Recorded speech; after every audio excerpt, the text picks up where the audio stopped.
اللهم صل على سيدنا ومولانا محمد معدن الجود والكرم وآله وصحبه وبارك وسلم صلاة وسلاما عليك يا سيدي يا رسول الله. الصلاة والسلام عليك يا رسول الله. الصلاة والسلام عليك يا حبيب الله.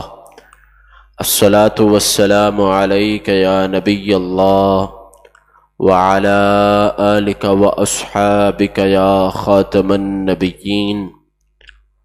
فإن من جودك الدنيا وذرتها ومن علومك علم اللوح والقلم. يا رب بالمصطفى بلغ مقاصدنا واغفر لنا ما مضى يا واسع الكرم. فالصدق في الغار والصديق لم يرما وهم يقولون ما بالغار من أرم.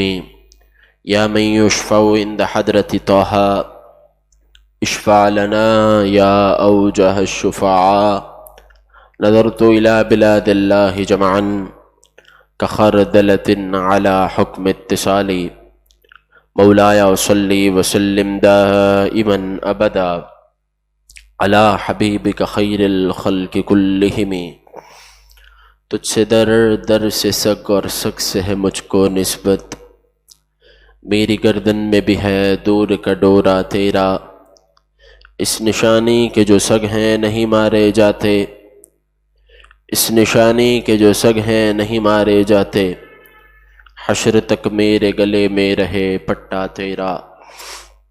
رب العالمین کا بے حد فضل اور اسی کا احسان ہے جس پاک پروردگار کی دی ہوئی توفیق سے اور اسی کے کرم سے الحمدللہ بڑے ہی بابرکت اور پرنور لمحات میں ہم اللہ تبارک و تعالی کے محبوب کی سیرت پاک کا درس سننے کے لیے حاضر ہیں.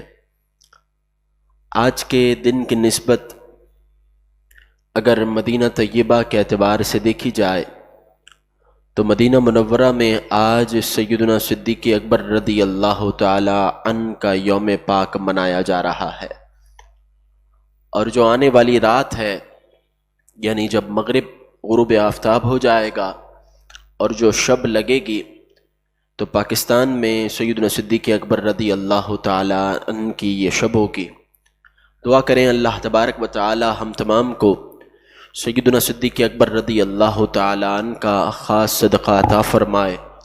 رب العالمین ان کی خصوصی نظر، ان کی خصوصی عنایت اور ان کے فیوز اور برکات سے، ان کی تجلیات سے اللہ تبارک و تعالی ہمیں وافر مقدار میں حصہ عطا فرمائے. روایت میں آیا کہ ابھی محبوب کریم علیہ السلام نے اعلان نبوت نہیں فرمایا تھا. اس سے پہلے چند عجیب و غریب واقعات پیش آئے اور یہ واقعات بیت اللہ شریف کی تعمیر کے بعد کے ہیں. تاریخ دانوں نے اس بات کو لکھا کہ عرب میں بوانا کے مقام پر ایک بت تھا اور قریش کے لوگ عید کے دن اس بت کے پاس جمع ہوتے تھے. وہاں پر وہ میلہ لگاتے اور میلہ لگانے کے ساتھ ساتھ خوشی کا سامان کرتے اور اس بت کی پوجا کیا کرتے تھے. بہت سارے ایسے لوگ بھی تھے کہ جو قریش کی اس خوشی میں شامل نہیں ہوتے تھے. ان لوگوں میں ایک نام زید بن عمر کا ہے. زید بن عمر کون ہے؟ روایت میں آیا کہ زید بن عمر نے جو وہاں کفاران مکہ تھے ان کفار مکہ کے تمام طریقوں سے علیحدگی اختیار کی ہوئی تھی. یہ بتوں کی پوجا میں شریک نہیں ہوتے تھے اور بتوں کو، مرداروں کو، خون کو اور ان ذبیحوں کو کہ جن کو بتوں کے نام پر ذبح کیا جائے یہ ان تمام چیزوں کو حرام سمجھتے تھے. ام المومنین سیدہ عائشہ صدیقہ طیبہ طاہرہ رضی اللہ تعالی عنہا کی بہن ہے سیدتنا اسماء بنت ابی بکر صدیق رضی اللہ تعالی عنہا. آپ کہتی ہیں کہ زید بن عمر کا حال میں نے مشاہدہ کیا تھا. اس کا بڑا عجیب معاملہ تھا. جب اسے پتا چلتا تھا کہ عرب میں کسی مقام پر لڑکی کی ولادت ہوئی ہے اور لڑکی کے ماں باپ اسے زندہ درگور کرنا چاہتے ہیں, تو یہ دوڑ کر اس کے باپ کے پاس جاتا اور کہتا کہ تم اس ننھی کلی کو کیوں مرجھانا چاہتے ہو, تم اسے زندہ درگور کیوں کرنا چاہتے ہو؟ تو باپ کہتا کہ میں اس کی پرورش نہیں کر سکتا, میرے پاس مال اور دولت نہیں کہ میں اس کی تربیت اور پرورش کر سکوں, اس کے لیے رزق کا انتظام کر سکوں. تو سیدتنا اسماء بنت ابی بکر صدیق کہتی ہیں پھر یہ جواب دیتا, اگر پرورش کا مسئلہ ہے تو یہ خدمت مجھے عطا کر دو, میں اس کی پرورش کروں گا. کہا ایسا کر کے اس نے اپنے پاس بہت ساری بچیوں کو جمع کیا ہوا تھا جن کی یہ پرورش کرتا تھا, جن کے لیے اچھا انتظام کرتا تھا. انتہائی بوڑھا شخص تھا. اور جب یہ بچیاں پروان چڑھ جاتی تھیں, جب یہ بلوغت کی عمر کو پہنچ جاتی, تو پھر یہ ان لڑکیوں کے والدین کے پاس جاتا اور کہتا کہ اب تمہاری لڑکیاں جوان ہو گئی ہیں, تو اگر تم چاہو تو اب انہیں واپس لے لو, اور اگر تم اب بھی انہیں واپس لینا نہیں چاہتے تو ان کے آگے کے معاملات بھی میرے ذمے پر ہیں. یہ زید بن عمر کا معمول تھا. سیدتنا اسماء بنت ابی بکر صدیق رضی اللہ تعالی عنہما کہتی ہیں کہ میں نے اسے مشاہدہ کیا, میں نے اسے دیکھا کہ یہ مسجد الحرام کے اندر موجود ہے اور اس نے اپنی پیٹھ کعبۃ اللہ شریف کی دیوار کے ساتھ مس کی ہوئی ہے, کعبۃ اللہ شریف سے چپکا ہوا ہے, اور پھر آسمان کی طرف نگاہ اٹھاتا ہے اور کہتا ہے اے پروردگار, مجھے معلوم نہیں ہے کہ تجھے عبادت کا کون سا طریقہ پسند ہے, لیکن جس طریقے کو میں سب سے اچھا سمجھتا ہوں میں اس طریقے پر تیری عبادت کرتا ہوں. سیدتنا اسماء کہتی ہیں وہ اتنی بات کہتا اور وہیں سجدہ ریز ہو جایا کرتا تھا. یہ واقعات اس موقع کے ہیں کہ جب ابھی محبوب کریم علیہ السلام نے اعلان نبوت نہیں فرمایا, ابھی پتہ نہیں ہے, ابھی لوگوں کو معلوم نہیں ہے کہ ایک نبی آخر الزمان صلی اللہ تعالی علیہ وسلم تشریف لانے والے ہیں, وہ اعلان نبوت فرمانے والے ہیں, اور پھر ان کے ہاتھ پر لوگ جوق در جوق اسلام قبول کریں گے, رب العالمین کی وحدانیت کے اقرار کریں گے. اب روایت میں آیا کہ زید بن عمر دین کی تلاش کے لیے سفر پر نکلتا ہے اور وہ مختلف مقامات کے سفر کرتا ہے. بعض لوگوں نے بیان کیا کہ اس نے سینکڑوں میل کے سفر طے کیے. یہ یمن گیا, شام گیا, اور یہودیوں اور نصرانیوں کے مختلف علماء کے پاس گیا. یہ جس کے پاس بھی جاتا اس سے جا کر پوچھتا مجھے ذرا یہ بتاؤ کہ مجھے کون سا دین اختیار کرنا چاہیے. میرے ارد گرد کے جو لوگ ہیں وہ بتوں کی پوجا کرتے ہیں, ان کا عمل مجھے سمجھ میں نہیں آتا, ان کی بات میرے پلے نہیں پڑتی کہ وہ ایسوں کے آگے سر جھکاتے ہیں کہ جنہیں اپنا بھی پتہ نہیں ہے. محترم اور پیارے بھائیوں, یہ شخص سینکڑوں میل کا سفر کرتا ہے, اور سفر اس لیے کرتا ہے کہ تاکہ اسے حقیقی راہ معلوم ہو جائے, اسے صراط مستقیم کا پتہ چل جائے.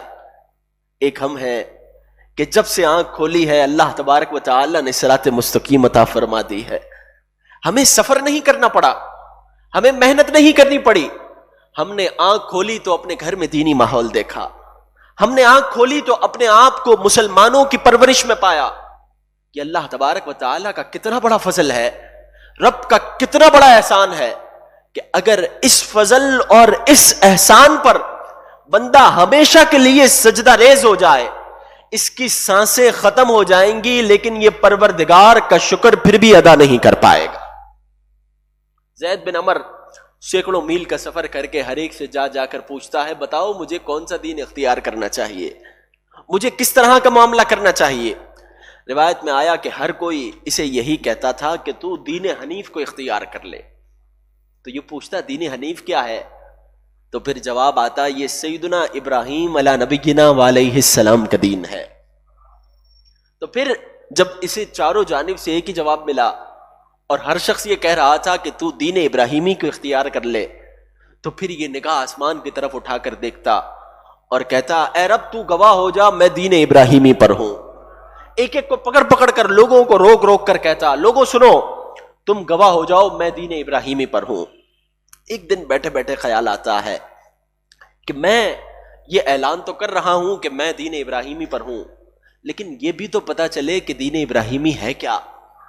سیدنا ابراہیم علیہ نبینا علیہ السلام کس دین پر تھے؟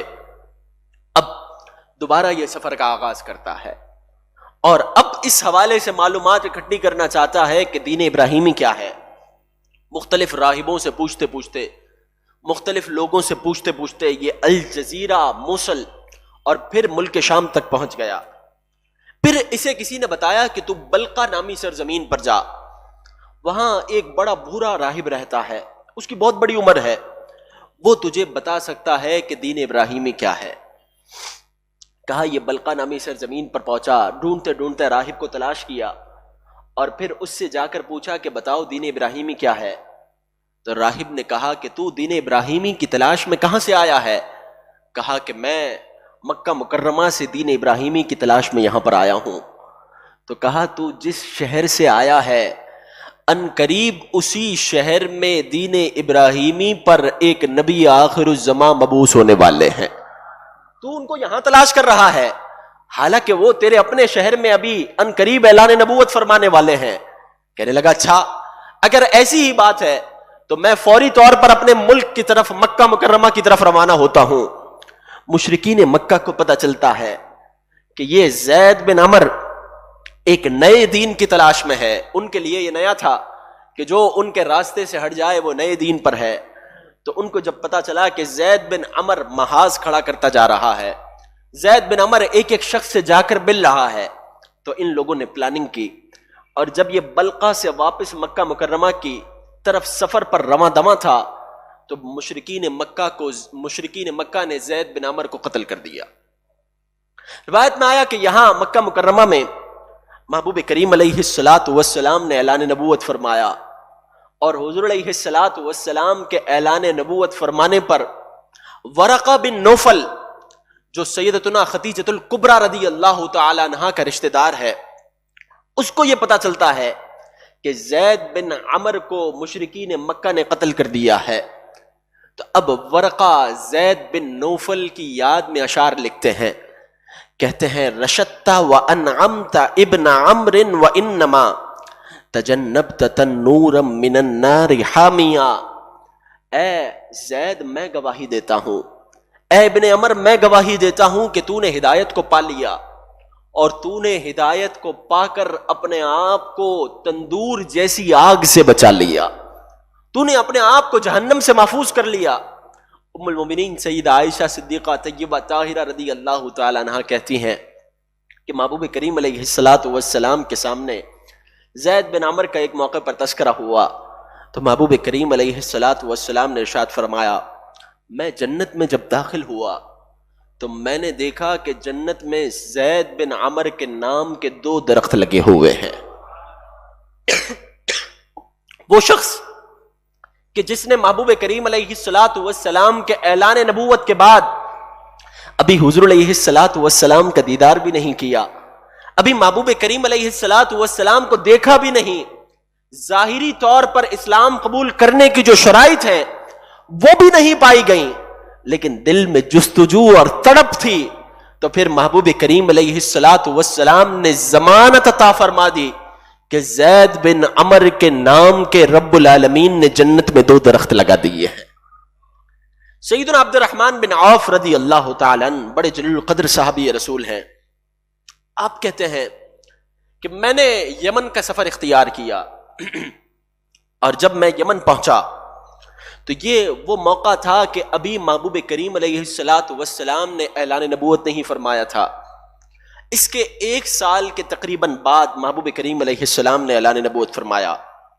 کہتے ہیں کہ میرا یہ معمول تھا کہ میں یمن جاتا رہتا تھا، اور میں وہاں جا کر عسقلان نامی شخص کے یہاں قیام کرتا۔ عسقلان ایک عمر رسیدہ شخص تھا، ایک بوڑھا آدمی تھا، اور اتنی بزرگی اس پر تھی کہ وہ کسی بھی طور پر اپنے معاملات کو خود سر انجام نہیں دے سکتا تھا۔ کہاں میں اس کے یہاں جا کر ٹھہرتا تھا یمن میں، تو جب میں اس کے پاس جاتا، جب جاتا تو وہ مجھ سے مکہ مکرمہ کے بارے میں پوچھتا، وہ مجھ سے خانہ کعبہ کے متعلق پوچھتا، وہ مجھ سے پوچھتا کہ بتاؤ وہاں تمہارے شہر میں حالات کیسے ہیں، وہ مجھ سے پوچھتا کہ آب زمزم کا کنواں کیسا ہے، اور پھر چلتے چلتے وہ مجھ سے پوچھتا اے عبد الرحمن ذرا یہ بتاؤ کہ تمہارے علاقے میں کسی نبی آخر الزمان نے اعلان نبوت فرمایا ہے؟ تو کہتے کہ میں ہر مرتبہ جواب دیتا نہیں، ابھی ایسا نہیں ہوا، ہمارے کسی بھی علاقے میں کسی بھی نبی نے اعلان نبوت نہیں فرمایا۔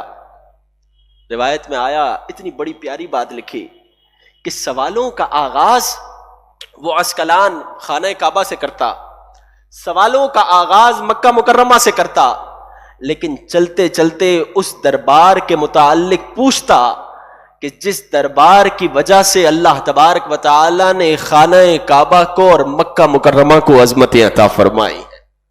آغاز وہاں سے ہوتا، لیکن پوچھتا اس دربار کے بارے میں کہ بتاؤ کیا نبی آخر الزمان صلی اللہ تعالی علیہ وسلم نے اعلان نبوت فرمایا ہے؟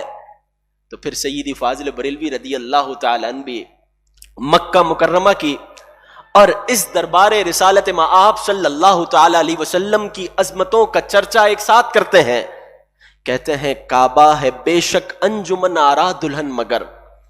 اگر تم کعبہ شریف کے متعلق مجھ سے پوچھو تو میں تمہیں بتاتا ہوں کہ کعبہ ایسی دلہن ہے کہ جس کی وجہ سے محفل کی رونق لگی ہوئی ہے، کعبہ ایسی دلہن ہے کہ جس کی وجہ سے محفل میں چار چاند لگے ہوئے ہیں، لیکن ساری بہار دلہنوں میں دولہا کے گھر کی ہے۔ لیکن اگر تم مجھ سے یہ پوچھو گے کہ کعبے کو عظمتیں، اس کعبے دلہن کی برکتیں کیوں ہیں، تو میں بتاؤں گا کہ یہ شب اسرا کے دولہا کی وجہ سے رب نے کعبے کو عظمتیں عطا فرمائی ہے۔ اور پھر آگے کہتے ہیں کعبہ دلہن ہے، کعبہ دلہن ہے، تربت اطہر نئی دلہن، کعبہ دلہن ہے، اور جو محبوب کریم علیہ السلام کا دربار ہے وہ نئی دلہن ہے۔ یہ رشک آفتاب ہے وہ غیرت قمر کی ہے۔ کہتے ہیں کہ جب کعبے کو سورج دیکھتا ہے تو سورج رشک کرتا ہے کہ میں ایسے مقام کو روشنی دے رہا ہوں کہ جس مقام پر اللہ تبارک و تعالی کا دربار موجود ہے۔ اور کہا کہ اگر مدینہ طیبہ کی بات کرو تو گنبد خضرا شریف کو دیکھ کر چاند اپنی قسمت پر رشک کر رہا ہوتا ہے۔ اور کہتے ہیں کہ اگر مجھ سے یہ پوچھو کہ دونوں بنی سجیلی انیلی بنی مگر، جو پی کے پاس ہے وہ سہاگن کور کی ہے، کہتے ہیں دونوں دلہن تم نے بیان کر دی، دونوں کی عظمتیں بیان کر دیں، لیکن اب عظمت کس کی بڑی ہے؟ تو کہتے ہیں انڈرسٹوڈ سی بات ہے کہ دلہنیں دو ہوں تو جس کے پاس دولہا ہو وہی دلہن عظمتوں والی ہوتی ہے۔ تو کہا مدینہ طیبہ اس لیے عظمتوں والا ہے کہ محبوب کریم علیہ السلام بنفس نفیس وہاں پر جلوہ افروز ہے۔ عسقلان سیدنا عبد الرحمن بن عوف رضی اللہ تعالی عنہ سے کعبہ شریف کے متعلق پوچھتا، خانہ کعبہ کے متعلق پوچھتا، اور پھر چلتے چلتے آ کر کہتا کہ کیا تمہارے علاقے میں کوئی نبی آخر الزمان تشریف لے آئے ہیں؟ کیا کسی نے اعلان نبوت فرمایا ہے؟ سیدنا عبد الرحمن کہتے ہیں کہ وہ جب بھی مجھ سے پوچھتا تو میں اسے انکار میں جواب دے دیتا۔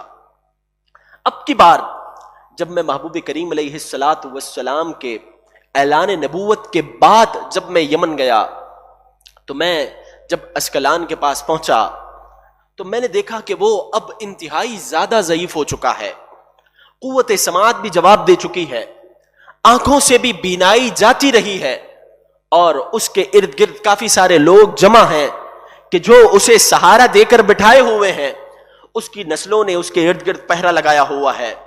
کہا کہ جب میں وہاں پر گیا میں نے اس کی اولادوں سے کہا کہ اسے میرے بارے میں بتاؤ کہ عبد الرحمن آیا ہے۔ کہا بڑی مشکل سے اسے یہ بتایا گیا کہ عبد الرحمن مکہ مکرمہ سے آیا ہے اور وہ تجھ سے بات کرنا چاہتا ہے۔ تو کہا جب اس نے میرے متعلق سنا، اب اس کی ظاہری کیفیت تو یہ تھی کہ اس کی قوت سماعت بھی جواب دے چکی ہے، وہ بولنے سے بھی محتاج ہے، اس کی بینائی بھی آہستہ آہستہ جاتی رہی ہے، ہر معاملے میں وہ کسی نہ کسی کی محتاجی اختیار کیے ہوئے ہے۔ لیکن کہا کہ جب اس نے میرے متعلق سنا تو وہ لوگوں سے کہنے لگا، اے لوگوں کیا میں تمہیں ایک حیرت انگیز بات نہ بتاؤں؟ کہا اس کے ارد گرد جو لوگ موجود تھے انہوں نے کہا ضرور بتا۔ تو کہا یہ جو شخص آیا ہوا ہے یہ شخص اس قوم سے ہے کہ جس قوم میں اللہ نے اپنے آخری نبی کو مبعوث فرما دیا ہے، اور اللہ تبارک و تعالی نے ان کا انتخاب فرما لیا ہے. اور لوگوں، میں تمہیں بتاتا ہوں کہ وہ نبی آخر الزمان صلی اللہ تعالی علیہ وسلم اتنی بڑی شان والے ہیں کہ رب نے ہمیشہ ہمیشہ کے لیے ان کو ہر خطا سے، ہر لغزش سے پاکی عطا فرما دی ہے. کون اعلان کر رہا ہے؟ وہ اعلان کر رہا ہے جس نے حضور علیہ السلام کو دیکھا نہیں ہے، جس نے حضور علیہ السلام کا شہر بھی نہیں دیکھا، لیکن اللہ تبارک و تعالی نے اسے کتنی فراست عطا کی ہے. کہا میں بتاتا ہوں کہ وہ ایسی ذات ہے کہ جس ذات کو رب العالمین نے خطا اور لغزش سے پاکی عطا فرما دی ہے. اے عبد الرحمن، اس واقعے کو اپنے ذہن میں بٹھا لو اور جلدی سے واپس چلے جاؤ. کہا اسکلان نے مجھے کہا جلدی واپس جاؤ اور جا کر اس نبی آخر الزمان پر ایمان لے آؤ، ان کے معاون اور مددگار بن جاؤ، ان کی تصدیق کرو، اور جب تم ان کے دربار میں جاؤ تو ایک کام میرا بھی کر دینا. کہا کیا کام؟ کہا یہ فی البدی اشعار، شعر کہنا ایک بڑی مہارت کا اور ایک بڑی فراست کا کام ہے، اور جو شاعر ہوتے ہیں وہ بڑی سوچ سوچ کر اشعار لکھتے ہیں. کہا اسکلان مجھ سے کہنے لگا یہ فی البدی اشعار، یعنی بغیر سوچے سمجھے، بغیر غور اور تدبر کیے میں یہ اشعار ان کی بارگاہ میں نذرانہ کر رہا ہوں. تم ان اشعار کو یاد کر لو اور جب تم ان کے دربار میں جاؤ تو میری طرف سے ان کی خدمت میں یہ نذرانہ پیش کر دینا. کہا کہ وہ مجھے اشعار سنانے لگا اور کہنے لگا اشہد باللہ ذی المعالی، میں بلند و بالا درجوں والے رب کو گواہ بناتا ہوں، وفالق اللیل والصباح، میں اس پروردگار کو گواہ بناتا ہوں جو رات کو اجالے میں تبدیل کر دیتا ہے، جو دن کو تاریکی میں بدل دیتا ہے. اور میں رب کو گواہ بنا کر کہتا ہوں کہ آپ اس شخص کے نور نظر ہیں کہ جنہیں فدیہ دے کر ذبح ہونے سے بچا لیا گیا تھا. سیدنا اسماعیل علیہ السلام کا ذکر کیا اور عرض کرنے لگا یا رسول اللہ صلی اللہ تعالی علیہ وسلم، آپ اس شخصیت کے نور نظر ہیں کہ جنہیں فدیہ دے کر ذبح ہونے سے بچا لیا گیا تھا. اشہد باللہ رب موسیٰ، یا رسول اللہ صلی اللہ تعالی علیہ وسلم، میں اللہ تبارک و تعالی جو سیدنا موسیٰ کا بھی رب ہے میں اسے گواہ بناتا ہوں، انکا ارسلت بالبطاح، کہ بے شک آپ کو وادی بطحہ میں مکہ مکرمہ میں مبعوث کیا گیا ہے. اب جو آخری بات اس نے کی، عرض کرنے لگا یا رسول اللہ صلی اللہ تعالی علیہ وسلم فکن شفیعی الی ملیک یدعو البریہ الی النجاح، یا رسول اللہ صلی اللہ تعالی علیہ وسلم آپ رب کی بارگاہ میں میرے شفیع بن جائیے، میری شفاعت کرنے والے بن جائیے، اور میں آپ کو اس دعوت کا واسطہ پیش کرتا ہوں، اس تبلیغ کا واسطہ پیش کرتا ہوں کہ جس تبلیغ کے لیے آپ کو مبعوث کیا گیا ہے. محترم اور پیارے بھائیوں، اگر رب فراست دے دے، اگر رب شعور دے دے، تو وہ شخص کہ جو ابھی ظاہری طور پر مسلمان اسے نہیں کہا جا رہا، لیکن رب نے شعور اسے بھی اتنا دیا ہوا ہے کہ وہ محبوب کریم علیہ السلام کی بارگاہ میں ابھی حضور کا پیغام اس تک پہنچا بھی نہیں ہے، وہ احادیث بھی نہیں پہنچی کہ جو شفاعت پر دلالت کرنے والی ہوں. آج تو نبی آخر الزمان صلی اللہ تعالی علیہ وسلم کی بات ہوتی ہے، امام الانبیاء کی بات ہوتی ہے، اور امتی کہلانے والا شخص کہتا ہے ذرا اس کی دلیل پیش کیجئے، ذرا اس کے بارے میں بتائیے کہ کون سی کتاب میں لکھا ہے. ذرا اس شخص سے پوچھا جائے کہ اسکلان نے کون سی کتاب پڑھی تھی، اس کے پاس کون سی حدیث طیبہ پہنچی تھی. یہ حدیث طیبہ پہنچنا سعادت اور کمال کی بات ضرور ہے، لیکن رب العالمین جس کا انتخاب فرما لیتا ہے، جو خوش نصیب لوگ ہوتے ہیں پھر انہیں کسی دلیل کی ضرورت نہیں پڑتی، وہ آنکھیں بند کر کے کہتے ہیں لوگوں سنو سنو، ہمارے رب نے ہمارے محبوب کو بہت بلند و بالا مقام عطا فرمایا ہے. عرض کرنے لگا یا رسول اللہ صلی اللہ تعالی علیہ وسلم آپ رب کی بارگاہ میں میری شفاعت کر دیجئے گا. سیدنا عبد الرحمن بن عوف رضی اللہ تعالی عنہ کہتے ہیں میں نے وہ اشعار یاد کیے اور جلدی جلدی اپنے امور نپٹائے اور مکہ مکرمہ کی طرف چل پڑا. میں مکہ مکرمہ واپس پہنچا اور میں نے محبوب کریم علیہ الصلاۃ والسلام کے متعلق سیدنا صدیق اکبر سے پوچھا. تو سیدنا صدیق اکبر رضی اللہ تعالیٰ عنہ نے مجھے محبوب کریم علیہ الصلاۃ والسلام کے بارے میں بتایا. میں بارگاہ رسالت مآب صلی اللہ تعالی علیہ وسلم میں حاضر ہوا اور میں نے دیکھا کہ محبوب میری طرف دیکھ کر مسکرا رہے ہیں اور مجھے دیکھ کر ارشاد فرما رہے ہیں کہ میں ایک ایسا با اخلاق چہرہ دیکھ رہا ہوں کہ جسے رب نے خوشبختی عطا فرما دی ہے، اور میں تمہیں یہاں لانے والی بھلائی کو بھی دیکھ رہا ہوں. تو سیدنا عبد الرحمن بن عوف کہتے ہیں میں نے عرض کی یا رسول اللہ صلی اللہ تعالی علیہ وسلم کیسی بھلائی، کیسا معاملہ، مجھے یہاں پر کون لایا، کس متعلق آپ فرما رہے ہیں؟ کہا، فرمایا محبوب کریم علیہ الصلاۃ والسلام نے تم میرے پاس ایک امانت لے کر آئے ہو، اب وہ امانت نکالو اور میرے حضور پیش کر دو. کہا کہ میں نے اسقلان کے لکھے ہوئے اشعار محبوب کریم علیہ السلام کی بارگاہ میں سنائے، میں خود بھی کلمہ پڑھ کر مسلمان ہو گیا. کہا جب محبوب کریم علیہ السلام نے اسقلان کے اشعار سنے تو حضور علیہ الصلاۃ والسلام فرمانے لگے وہ شخص انتہائی خاص مسلمانوں میں سے ہے. پھر فرمایا مجھ پر ایمان لانے والے بہت سے ایسے ہیں جنہوں نے میری زیارت نہیں کی لیکن انہوں نے میری تصدیق کی، اور ان کی یہ تصدیق رب العالمین قبول و منظور فرمانے والا ہے. محترم اور پیارے بھائیوں، ابھی اعلان نبوت نہیں ہوا اور ایسے ایسے لوگ ہیں کہ جو محبوب کریم علیہ السلام کا انتظار کر رہے ہیں، اور ابھی حضور کی خبر پہنچتی ہے تو شفاعت کی بھیک مانگ لیتے ہیں، شفاعت کی التجا کر لیتے ہیں. آخری بات، سیدنا صدیق اکبر رضی اللہ تعالیٰ عنہ کی نسبتوں والی آج شب بھی ہے اور مدینہ منورہ میں آپ کا دن ہے. سیدنا صدیق اکبر رضی اللہ تعالیٰ عنہ بھی اعلان نبوت سے پہلے کا ایک واقعہ سناتے ہیں. کہتے ہیں کہ محبوب کریم علیہ الصلاۃ والسلام سے میری بڑی گہری دوستی تھی اور مجھے نہیں معلوم تھا کہ اللہ تبارک و تعالی اس شخصیت کو نبی آخر الزمان صلی اللہ تعالی علیہ وسلم رب العالمین نے شخصیت کو بنایا ہے. کہا کہ میں ایک موقع پر ایک درخت کے نیچے بیٹھا ہوا تھا کہ درخت کی شاخ اپنے آپ میری طرف جھکی اور بالکل میرے چہرے کے سامنے آ کر مجھ سے کلام کرنے لگی. کہا میں نے کہا رب العالمین نے، اس پروردگار نے درخت کو قوت گویائی دی ہے اور درخت بات کر رہا ہے، بڑی عجیب بات ہے. کہا کہ درخت کی شاخ مجھ سے کہنے لگی میں تمہیں اس سے بھی عجیب بات بتاتی ہوں. کہا وہ کیا؟ کہا وہ یہ کہ ان قریب نبی آخر الزمان صلی اللہ تعالی علیہ وسلم اعلان نبوت فرمانے والے ہیں. کہا میں نے اس سے کہا کہ نبی آخر الزمان کون ہیں، ان کی نشانیاں کیا ہیں، ان کا نام کیا ہے؟ کہا اس نے مجھے بتایا کہ ان کا نام نامی اسم گرامی محمد صلی اللہ علیہ وسلم بن عبداللہ ہے. کہا میں نے شاخ سے کہا کہ وہ تو میرے رفیق ہیں، وہ تو میرے ساتھی ہیں.